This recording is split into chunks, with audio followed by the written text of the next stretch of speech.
मनु राजांना किती पुत्र होते? 2 पुत्र. मनु राजांना 2 पुत्र होते, प्रियवंत आणि उत्तानपाद. उत्तानपादाला 2 राजा होते.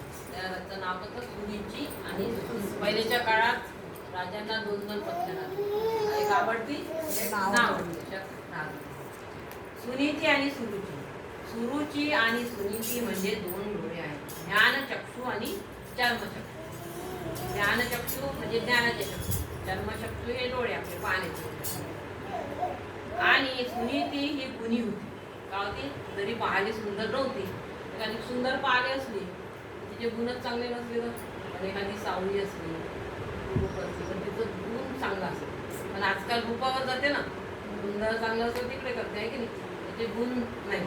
म्हणून म्हणते की सुनीती हे जरी चांगली नव्हती पण गुणवान होती, पण ती कुरूप होती, म्हणजे पाहायला ती सुंदर नव्हती.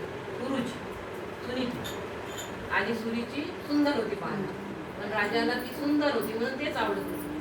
पण राजमहाराज त्या तिला ठेवत होते जवळच, आणि सुनीतीला असं एक सारखं असं बांधून दिलं गावाच्या बाहेर. तिथं तिचा पोरग कोण आहे?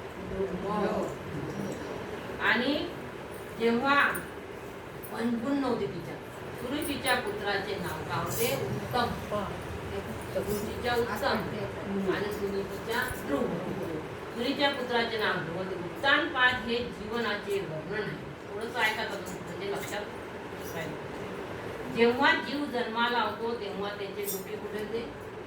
डोके वर, डोके खाली होते, पाय वर होता. एखादाच राहते पायावर, एखादा राहते पाय, डोके असे फिरते. जन्माच्या वेळी डोके खाली असते, पाय वर. आणि जेव्हा जन्माला येतो तेव्हा डोके पहिल्यांदा बाहेर येते आणि पाय नंतर बाहेर येतात. जीवाचा धर्म होता त्याची शारीरिक अवस्था स्थिती असते, आहे ना. प्रत्येक जीवाला आपण म्हणतो ना, जीव जर जन्माला येतो, हे पण एक दुःखच आहे. हे 9 महिने आईच्या मुखात गर्भात आईला आवडते म्हणून खूप सुंदर खाते, आंबट खाते, तिखट खाते, पण त्या गर्भाला किती त्रास होतो अंगात, आहे की नाही. ते नाही पाहत, मस्त तिखट जास्त असलं जे आवडते ते खाते, त्या आतील गर्भाने त्रास होते. आता चहा आहे, कॉफी आहे, गरम गरम गरम गरम पी, तोंडाने आपल्याला इथं जाते, पण ते गर्भात जाते ना, त्याचं जळत बसन का असं वाटत जीवकाचा ताळमळा होते, आहे की नाही. त्या जीवाले सहन नाही होत, म्हणून 9 महिने राहते ते बाळ. ते म्हणते केव्हा केव्हा म्हणजे केव्हा मी याच्यातून काढतो.